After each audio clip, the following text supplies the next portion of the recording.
नंदन one में एक नन्ही चिड़िया रहती थी जिसके दो मुंह थे। दो मुंह होने के कारण वह चिड़िया दूसरे पक्षियों से बिल्कुल विचित्र दिखती थी। वह चिड़िया एक बरगद के पेड़ पर घोंसला बना कर रहती थी।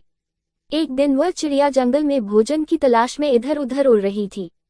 अचानक चिड़िया के दाएं वाले मुंह की नजर एक लाल फल पर पड़ी।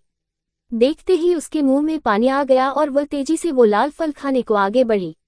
अब चिड़िया का दायां मुंह बड़े स्वाद से वो फल खा रहा था। बायां मुंह बेचारा बार बार दाएं मुंह की तरफ देख रहा था कि ये मुझे भी खाने को दे, लेकिन दायां वाला चुपचाप मस्ती से फल खाए जा रहा था। अब बाएं मुंह ने दाएं वाले से प्रार्थना की कि थोड़ा सा फल खाने को मुझे भी दे दो, तो इस पर दाएं मुंह ने गुस्सा दिखाते हुए कहा कि हम दोनों का पेट एक ही है, अगर मैं खाऊंगा तो वो हमारे पेट में ही जाएगा। लेकिन उसने बाएं वाले को कुछ खाने को नहीं दिया। अगले दिन चिड़िया फिर से जंगल में खाने की तलाश में उड़ रही थी। तभी बाएं मुंह की नजर एक अद्भुत फल पर पड़ी जो बहुत चमकीला था। वह तेजी से उस फल की तरफ लपका।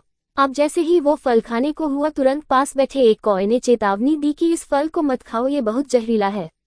ये सुनकर दायां मुंह भी चौंका और बाएं से प्रार्थना की कि इस फल को मत खाओ, ये हमारे लिए बहुत खतरनाक साबित होगा। लेकिन बाएं मुंह को तो दाएं से बदला लेना था। उसने एक ना सुनी और चुपचाप वह फल खाने लगा। कुछ ही देर में चिड़िया का शरीर मृत होकर जमीन पर गिर पड़ा। दोस्तों, कहानी सुनने में तो आनंद आया होगा, लेकिन जब मैं आपको इसकी शिक्षा बताऊंगा तो आपकी आंखें फटी रह जाएंगी। आजकल के माहौल में देखा जाता है कि एक ही परिवार के लोग एक दूसरे से ईर्ष्या करते हैं, एक दूसरे से दुश्मनी रखते हैं।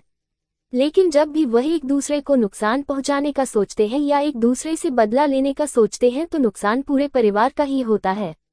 इसलिए एक दूसरे से मिलजुल कर रहे, क्योंकि अगर परिवार का एक भी सदस्य गलत काम करे तो नुकसान पूरे परिवार का होता है।